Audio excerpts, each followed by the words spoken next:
Liverpool left the Emirates Stadium with a 0-0 draw that, on paper, might look acceptable. An away game against a direct rival in one of the most difficult stadiums in the league. But anyone who actually watched the match knows that the scoreline does not tell the full story of what really happened. The moment that truly caught attention came after the final whistle, when Arne Slot spoke openly about a tactical issue within the team. A comment that quickly spread across the English press and, as expected, became fuel for criticism, over-analysis, and rival fans trying to build a narrative. From the very first minute, Arsenal made their plan clear. A very deep defensive block, extremely compact lines, and very little attacking ambition. Their priority was to close spaces, reduce the pitch, and force Liverpool to struggle for solutions. Liverpool had more possession, tried to control the rhythm of the game, circulated the ball from side to side, but constantly ran into a lack of space in the final third. By the end of the match, one statistic dominated headlines in England. Liverpool finished the game without a single shot on target. A rare number for a team known for intensity, attacking aggression, and sustained pressure. Now, take a look at what the match itself looked like. After the game, Arne Slot was asked directly about Liverpool's attacking difficulties.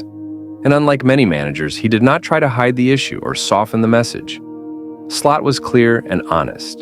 In interviews reported by major English outlets, he admitted that Liverpool still struggle against certain styles of play, especially teams that choose to sit deep, give up possession, and defend for long spells. No, definitely with the performance, to a certain extent also with the result, because Arsenal is having a great season domestically and also in Europe, so you know how hard it is to even get a result against them, let alone to win. So that's why to a certain extent you're positive about the result. I think in the first half they had much more ball possession than us, although in some spells of the game you could already see how well we can play the ball out from the back and how many times we could play through them.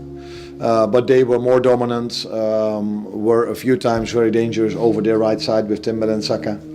But that led to not much more than crosses. And in the second half, I think we defended a little bit better in their first build-up, so that made it more difficult for them to dominate as much as they did in the first half. And we were even better on the ball, or we did similar things like the parts in the first half to dominate. But yeah, from all that ball possession, and that's not something new for someone who follows Liverpool, you're hoping for more chance creation. And we were a lot of times very close, shots, decision making in the end. But yeah, hit the bar in the first half. Just not enough to score a goal. Now listen to what Arne Slot himself had to say. Against certain styles of play, we are very good, but against others, we have difficulties. We had the ball, but we struggled to create chances. This comment needs to be understood calmly and in the right context. Slot did not speak about a crisis. He did not talk about a loss of identity or a drop in performance. What he addressed was a tactical reality. Liverpool remain extremely competitive against teams that press high, leave space, and try to play openly. But when an opponent sits deep, abandons the ball, and turns the match into an exercise in patience, different solutions are required. These types of games demand players who can operate between the lines, make decisions in tight spaces, break organized defenses with quick combinations, intelligent movement, and constant creativity. Possession alone is not enough when the opposition's priority is simply to defend their box. Even so, the reaction from parts of the English media was heavy-handed. Some pundits treated Slot's words as a major warning sign. Others went further, questioning whether Liverpool are losing their attacking identity altogether. Rival fans were quick to jump on the statistic of 0 shots on target, using it to push a narrative of decline while completely ignoring the context of the match and Arsenal's extremely defensive approach.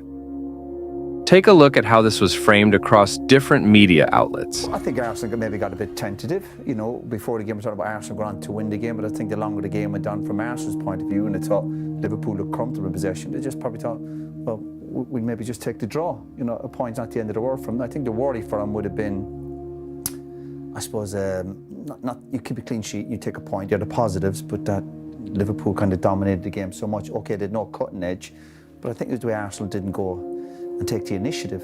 I think there was a bit of tension in the stadium, and obviously that will get worse in the latter part of the season. So that would be a worry, but all credit goes to Liverpool in terms of the way they dominated possession. Now usually when you sit in, when I was watching Liverpool the first half, when Liverpool win it back, they weren't looking to break quickly, they were just looking to control the ball and kind of take the energy out of the stadium, which they've done perfectly well. The only disappointing thing from Liverpool is, we just saw the stats there, no real cutting edge, didn't have enough quality. Yeah, they're missing important attacking players, but they showed a bit of fight, they showed a bit of swagger, that they are champions, but still didn't have that, obviously, kind of belief. Cutting edge did score a goal. What Arne Slot did, in reality, was identify a specific area that needs improvement. That is not weakness. That is exactly what elite managers do when they want to evolve their teams. But his comments also highlighted something that many Liverpool supporters have already felt this season. This squad, as strong as it is, may still need reinforcements with very specific profiles. This is not about numbers. It is about characteristics. Players who can offer alternative solutions when the main attacking plan is blocked and when the opponent commits to defending deep for 90 minutes. From my perspective, the situation has been exaggerated. Liverpool were not dominated. They did not lose intensity. They did not lose competitiveness. And they were defensively solid throughout the game. Control was there. What was missing was the creativity needed to break down a team that spent almost the entire match behind the ball. This happens to every top side in world football, including those that are often held up by the same media as examples of attacking excellence. The difference is how those teams respond and adapt. The discussion around reinforcements, however, is valid. Not out of panic, but out of ambition. If Liverpool want to continue competing at the very highest level, they need more than one attacking plan, more than one way to hurt teams that choose to defend deep and deny space. And if the club acts intelligently in the transfer market, what some sections of the media are trying to turn into a crisis could instead become an important step in the evolution of Liverpool under Arne Slot. Now, I want to hear from you. Was this an overreaction from the media, or a genuine warning that Liverpool need to take seriously?